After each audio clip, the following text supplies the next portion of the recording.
I'm very pleased to have a young Indian with us tonight. Somehow, in a very daring, what should I say, approach to life, she is sitting outside on a cold winter night in New England. There's the moon shining full scale behind her, and you can see the tall buildings in the background. I would not have the guts to sit outside in the cold, but that's not my problem. We have with us Bhavitha Bhogaraju. Let's listen to her. Over to you, Bhavitha. Hello, Professor Mathur. Thank you for having me. I am thrilled to be here today, um, taking this lovely elevator ride with you through the skyscraper of my life. And for that very specific pun, I made sure my background matched my rest of the dialogue. Um, Now, you might be wondering um why the elevator pitch, why the skyscraper? Well, buckle up because I'm a woman of many interests and we might have to make multiple stops along the way. All right. My name is Bhavitha and I am currently juggling academia at Brandeis University, rubbing shoulders with impact investments in Cambridge and dipping my toes into clean energy consulting in Boston. And when I'm not doing all of that, I am an internet information sponge, and I'm proud of that. So, to rewind a bit and take a look at the blueprints that built the skyscraper of my life, I hail from the city of Hyderabad in India, where the seasons are as predictable as a Monday morning meeting agenda, and the education system is as structured as a spreadsheet.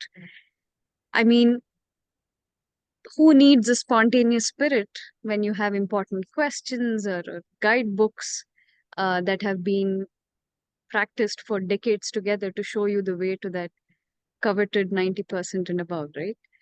Um, don't get me wrong. I'm sort of not bringing out the negative, and I'm not trying to throw shade at my upbringing. In fact, I owe a lot to those predictable rhythms. Growing up in environmentally safe zone with a steady stream of education sort of shaped my confidence and time management skills like nothing else could.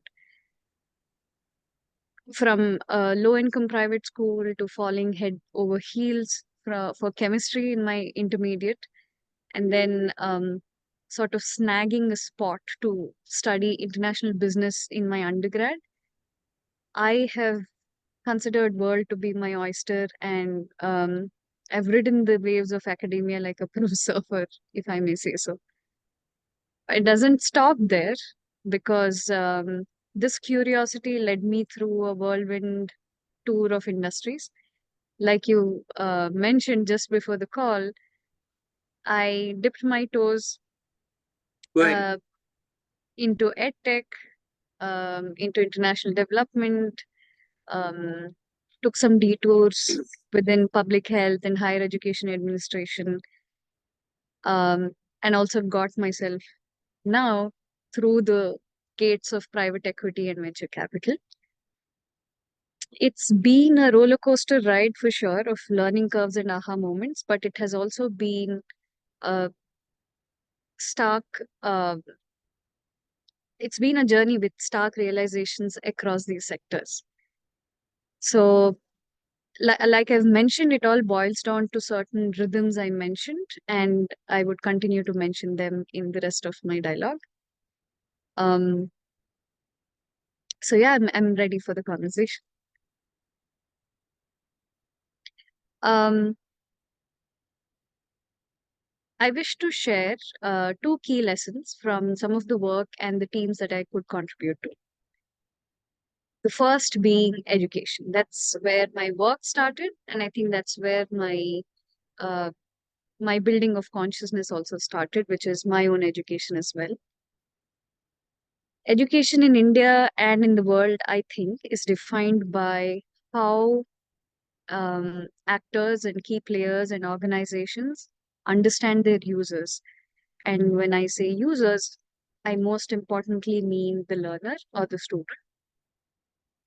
I worked as a teaching fellow for Teach for India in the year 2014. This was right after my undergraduation. Um, and I began my foray into defining this user, a student. My fellowship wasn't a for profit experience, it was a not for profit experience. But looking back, if I could term my students as users, public schools offer significantly poor UX and UI for an educational experience. And this has been a reality I see in both developed and developing nations, at least the ones that I could travel to. Children have dramatically different lives than what's represented in the Indian curriculum when I talk about the Indian student community. They are not akin to Mary had a little lamb characters, but they study about it. And in fact, most of the students in my class came to school just for the free food that was served under the midday meal scheme. Books are too heavy, and most often the bags are back-breaking. But what's important is that the curriculum is mind-breaking. And the reason why I say it is because it's either not rigorous enough for the learners who learn at a higher pace, uh, and also not rigorous enough for people that are behind their learning levels. So, and it's all sort of shadowed by this glaring fact that um, the caste in the class of teachers is very different when compared to the caste and class of the student community. In many educational settings, teachers often hail from backgrounds that are vastly different from those that they are trying to teach. And it's like having someone who's never seen a snowflake trying to teach a class on building snowmen.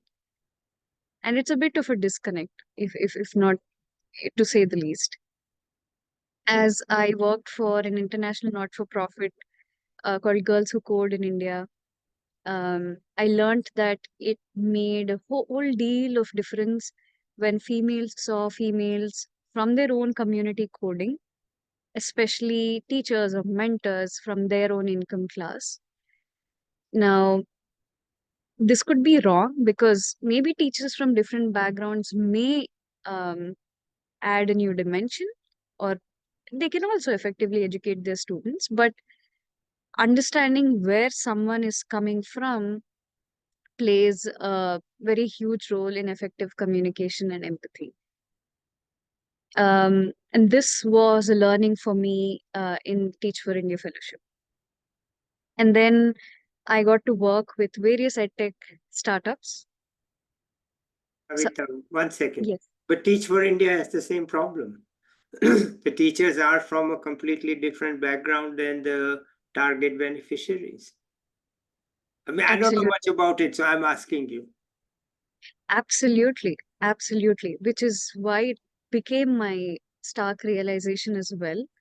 Because in year one, I walked in with a hope, with a vision plan that we get trained on, that change is possible, and the 2 years can bring in incremental progress, not just in the class but in the community and hence the Indian society at large. But by the end of second year, it's a common phenomena within the Teach for India fellow community to feel a bit not jaded, but this sense of restlessness that how is it that we started with such high hopes, but we haven't really felt that we did 100 on 100.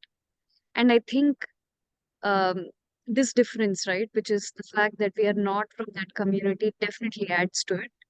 Of Okay. course, adding to the fact that we don't stay in the school for more than 2 years. I mean, an average fellow, there are fellows who've gone on to do their third years in fellowship. There were fellows who went on to stay back in the community become sort of like a community representative of sorts. But I definitely agree. I would not debate that. Okay. But with that sense of purpose, um, I went on to understand edtech a little more deeper. So this might seem like a focus on what can be made better, but in the spirit of growth, um, I'd like to sort of give an analogy that edtech solutions often end up becoming like these huge highway building opportunities with added tolls for users so that some of them can have a smoother, easier learning experience. Uh, some even maybe a VIP lane, but the ones who cannot pay for that highway, who cannot pay for the toll, um, end up dealing with potholes and detours along the way. And of course, there are many cases. I think the popular media and film has also represented how people who've not had access to the privilege of a great educational experience still ended up pursuing through their grit and perseverance how they could still become successful. I'm sure a lot of professionals, both within the civil service and and in commerce, in business, in various political realms, have come from the hard way up. But the fact remains the same. It takes solutions and a large segment of educational population, the population that has access to educational solutions, have a smoother highway. They have the paying capacity to pay the toll and thereby have like an easier experience to learning.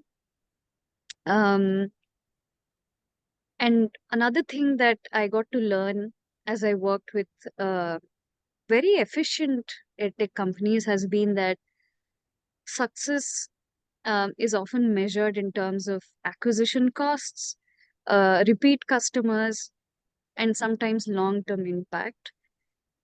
But uh, here's the thing. So there's edtech, there's medtech, fintech, climate tech, and that's all of these words that I continue to learn as I understand investments. But all these tech-based industries quantify success with the metrics that I've mentioned, which is cost of acquisition, legacy customers, repeat customers, people who keep signing back using the solution. But a student becoming an independent learner is as successful as a patient not needing insulin ever, or an independent retail investor attaining sort of self-sufficiency within her financial investments and not needing the platform further, which, if you think about it, is an implosion of edtech solutions. So there is this kind of dependency, and for good or bad, while some of my colleagues did argue with this rhetoric, saying that, well, there is dependency on school too for education, right? There is no self-sufficient student till PhD. Even for a PhD, there requires a institution to approve of it. So why can't the student have an edtech solution to go back to? So I'm still grappling with it, but the learning that I got out of edtech is that creating independent learners uh, could be um, could be the approach that is marketed, but it may not be the end goal, because independent learning is an implosion of edtech. Okay. I'll take your word for it. I have too many ideas, but it's not my show. So go ahead.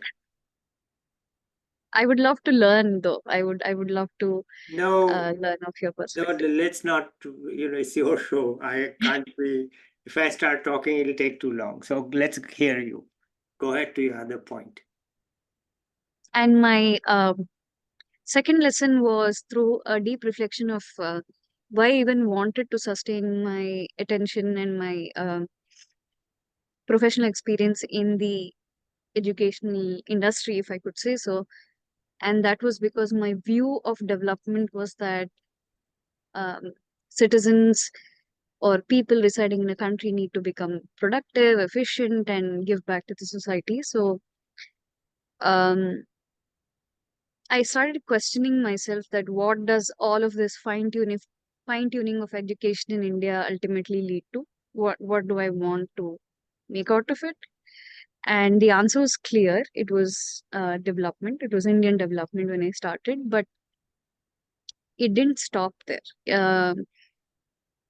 Because as I um,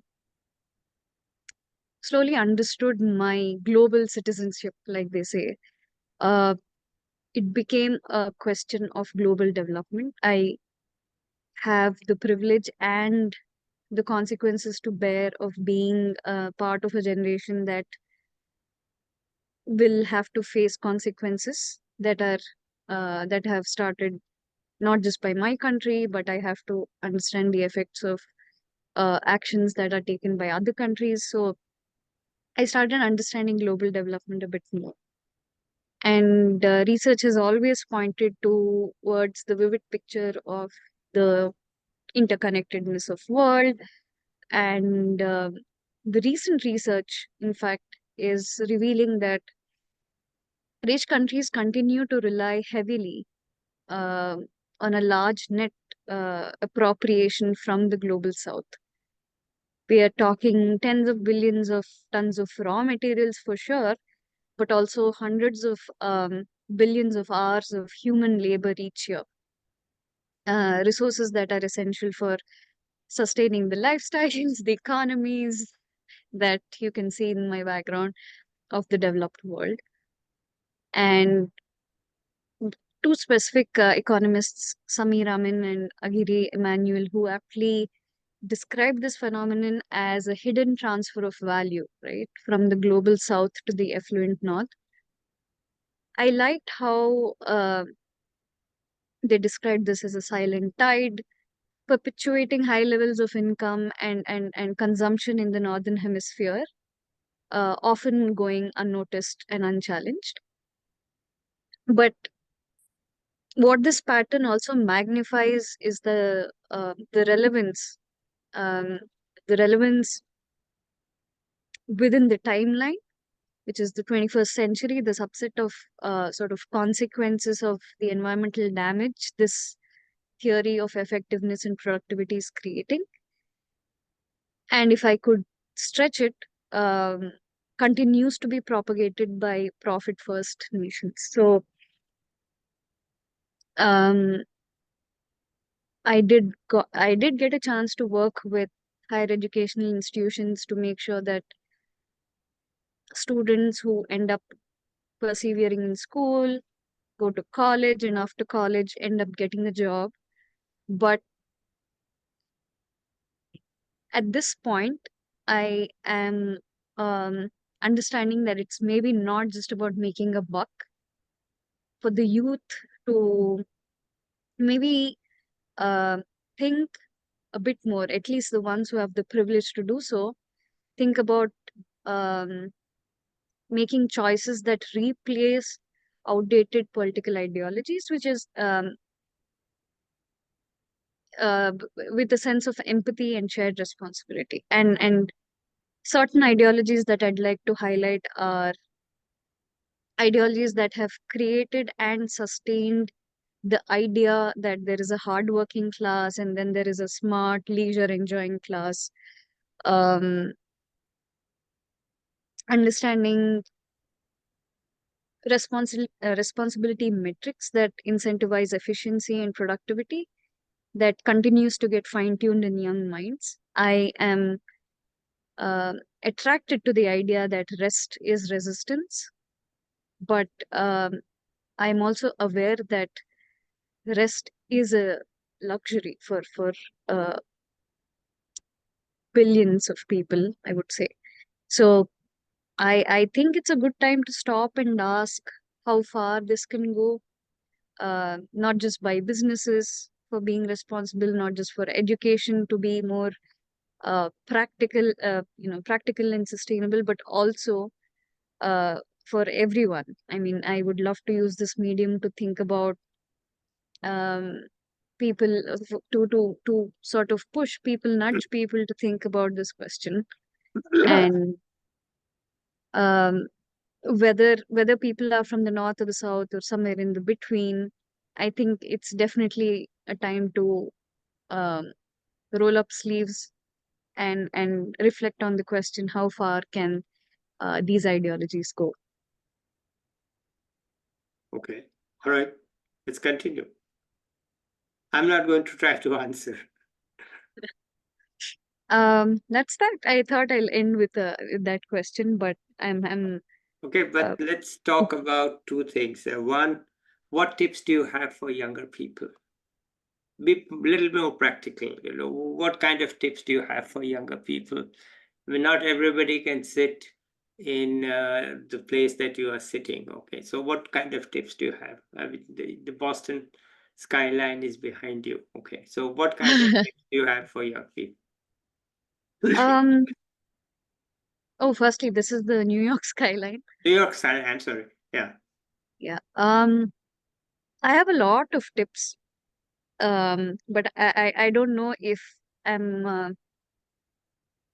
at that stage to give advice, but if I'm pushed to, I would definitely ask people to reflect more.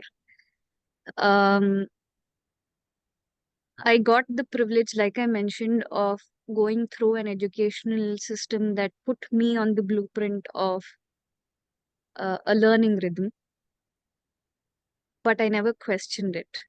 Now I look at learning frameworks here in this country, in the schools that I got to visit, and I see that a lot of learning is student centric, and it's truly student centric, where they critique the ideologies um, that they are learning. They critique theories that determine their lives, and they have an active role in not just citizen participation, but also in questioning their political leaders. If the young would like to, I would like for them to reflect what they're learning in their textbooks, in their books, in their social media, question if it's sitting well with them, question if that is being reflected in the society, and to be sort of uh, okay being uncomfortable if what they see does not no, yeah, I wouldn't get there. Second being, I'm grateful for having, like you mentioned, for sitting here, for sort of having this skyline support me as I talk. But I do also recognize everything that I had to go through to get here. But the caveat is that there have been multiple instances in the past 2 years where I've been in the US, where I figured that at some point, if I have to make a journey back, uh, I don't think that's going to be a worse off choice. And at some point, if I have to stay back here, I don't think that's going to be a worse off choice either, because the pace at which um, access is increasing, it's equally tempting to be effective, to become a leader, to become to have a great lifestyle of learning and developing in any place that we exist. So I don't know if that was an advice, but it was just a reflection on Okay, fine. It's not yeah. an advice really, but it's your own dilemma, okay, which is a sort of an advice, okay. That is hard to choose. And that comes through. Okay, what about your own future? Any thoughts? I would like to explore how rest as resistance will shape me as a person. There are a lot of personal responsibility metrics on my end. Given that I could work across all of these sectors, I picked up these interesting proof points, or whatever the language for it is. Like, it's definitely not wisdom, but I've learned a lot. But at this point, I also feel like it's a good time to assimilate and understand where is it that I want to put this all, culminate all of these things together. Some say I need to start something of my own. Some say I need to go deeper. So I'd love to actually resist this ideology that everyone needs to be productive. That's what I've been telling people. There, my closed ones say it's impossible, but I don't know. That's definitely on the next few months cards. If not, I would love to work towards understanding how I can contribute to bettering the education system, bettering the sustainability of the private sector because of the values that I just mentioned, and to understand how to reverse the transfer of value from north to south, global north to global south. Okay, very good. I think you have presented your points very clearly and quietly, professionally, and they are hard to respond to in a quick, short way. And I'm not going to fall into the trap of talking for a long time about it.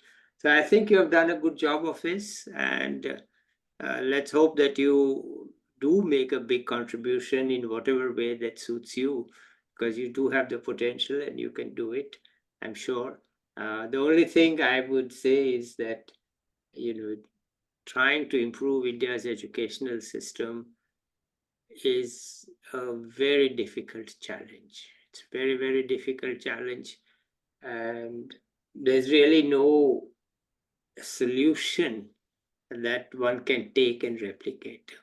There's really nothing that can work in any reasonable way that you can think of, that look, this is what's happening in place A, why can't we replicate it? It's very tough. I mean, I'm not an expert on it, obviously, but I see the slippage no matter how many very good NGOs operate in this field, and you still see that they get people who really didn't get anything from that educational system. So obviously doesn't work. And I think it's very hard for outsiders to do anything about it. And it's harder for insiders to do anything about it. So we are at a loss, I think. I mean, it's impasse. Really, I don't know of any simple solutions that can be actually implemented. Okay. Anything else you want to add? Uh, not really. I am open to understanding how people react to this. So really Well, that we excited. will see in the later on, but let's end it here now. And maybe I'll catch up with you in 1 year to see how you are doing, what's going on with you. And let's say bye to the viewers now. I'll be back with another young person or an expert. And Bhavitha is both, I think. Yeah. Sorry, excuse me, I have a cough. All right. Thank you. Bye bye.